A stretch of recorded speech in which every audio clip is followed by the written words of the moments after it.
let's kick it over to Republican declared gubernatorial candidate Nickolas Wildstar. And if you could just introduce yourself and realize that we're here to workshop and get you those answers. We will not tell you to go fetch.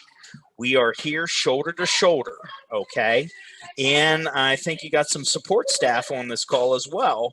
So know that if you embrace the electoral precinct strategy system, you're gonna be known in Cali. So please take the mic. Absolutely. Well, thank you first, Michael, for inviting me. Michael is actually a staffer and advisor for my campaign for California governor. And as he said, my name again is Nickolas Wildstar. I'm a declared Republican candidate for California governor in 2022. I was the 2018 Libertarian candidate for California governor. And that's actually where I guess I would say I cut my teeth with regards to political experience, although I was involved in the 2012 presidential campaign for Dr. Ron Paul out here in California. So I was involved in his campaign pursuits for president here, and then was motivated by him to run for office myself. So I ran for governor in 2014, then as I said, ran again in 2018, where I was endorsed by the Libertarian Party and gained more political party experience. So I have extensive knowledge or experience going door to door, talking to people face to face, phone banking, cold calling, all of that good stuff. More recently, I've been involved in the petition effort to recall Gavin Newsom, the current governor. And thankfully, due to that effort, I was able to meet thousands of people face to face just by standing at a table with a sign saying recall Gavin Newsom and a petition on the table.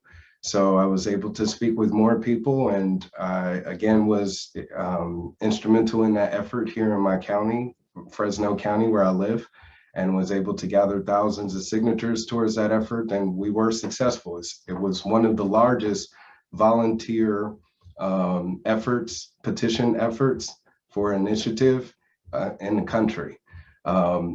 We needed to collect 1.4 million plus signatures in order to have that recall effort be valid. We collected over 2 million, and we just got word recently from the Secretary of State that over 1.6 million of those signatures are eligible. So that recall election has been triggered after this 30-day signature withdrawal period.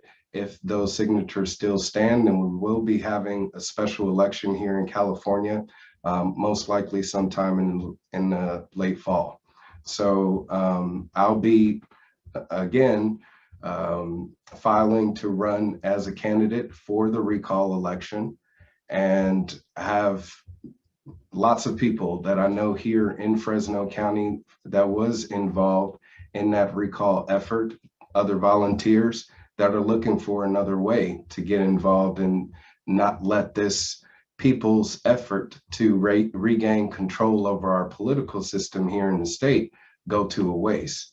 Because if the powers that be, the money, the controllers, if they have their way, then they'll be, investing tens of millions, if not hundreds of millions of dollars into Gavin Newsom. They already have, just to start a anti-recall campaign. So he's been going around doing press conferences, talking about how this is an extremist right-wing effort, Trump supporters, and a Republican power push to overthrow the Democratic Party, which has a trifecta control over the state government. So we really do have a one-party system here in California, and have had that over the past 10 years. So the people of California are looking for something different.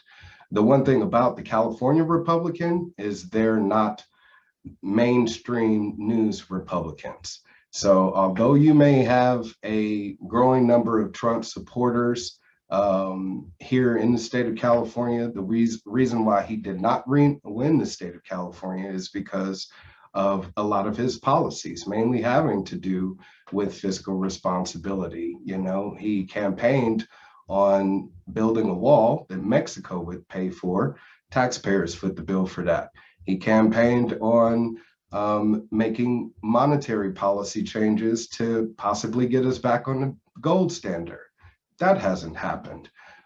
He made tax cuts, or actually he removed tax cuts for the people of California as a punishment. And that didn't really go over well with the hardworking people and, you know, small business owners here in the state either. So when it comes to the California Republican, their identity is very specific. They don't really care about marijuana use. They don't really care about, you know, one's sexual orientation or what they choose to do there, just as long as government isn't involved in that choice. And of course, as taxpayers, we don't have to foot the bill for it. So I want to go out and introduce myself as that candidate that can win for the Republicans. If you look at my campaign platform on my website, wildstar2022.com, it's a pretty wide-ranged platform. So it's a cross-party platform that appeals to the left as well as the right. So for the liberals as well as the conservatives, I'm that candidate that will be able to bridge the gap.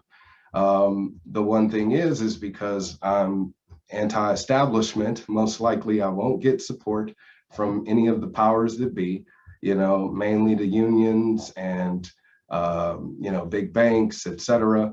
They won't be funding my campaign. So it's 100% grassroots. And I know that with a good ground game, I'd be able to gain more name recognition, because that's really what politics is all about. It's popularity contests. And John Cox, even though he's a very well-known millionaire, spent hundreds of millions of his own money, ended up losing against Gavin Newsom. So that's why he's still iffy about if he wants to invest that amount of money again into winning over the people of California. But you're not going to be able to do that without appealing to those people that have supported the Democrats throughout this past decade or so. So that's what I'm offering as a candidate for the Republican Party. I'm hoping to get involved here in my precinct or in my district, District 3 in Fresno. I don't know how many precincts there are. I'll definitely find out. But I know that the Republican Party here in Fresno and California in general is non-existent. They don't really have much of a presence. Like Dan said, if you ask any of the Republican voters if they've ever met a party representative, they would tell you no. So they don't even know who they are. We held events here to, you know, raise awareness about the recall. They weren't involved in that at all. It was more so being pushed by the recall organizers and independent groups, like somebody was talking about 1776 Forever Free. We Have Rights, another organization that I was affiliated with over the summer that was instrumental in getting tens of thousands of people out protesting against the lockdowns here in the state. And I was actually an organizer for one of their events and emceed, you know, for one of the events as well. So I'm doing my best as I can to just gain more attention as a candidate. And I know that by getting involved in the precinct level, I can hopefully encourage the Republican Party to start accommodating the Calipublicans, you know, because that is actually a large a name for the California Republicans that's becoming more aware and on social media.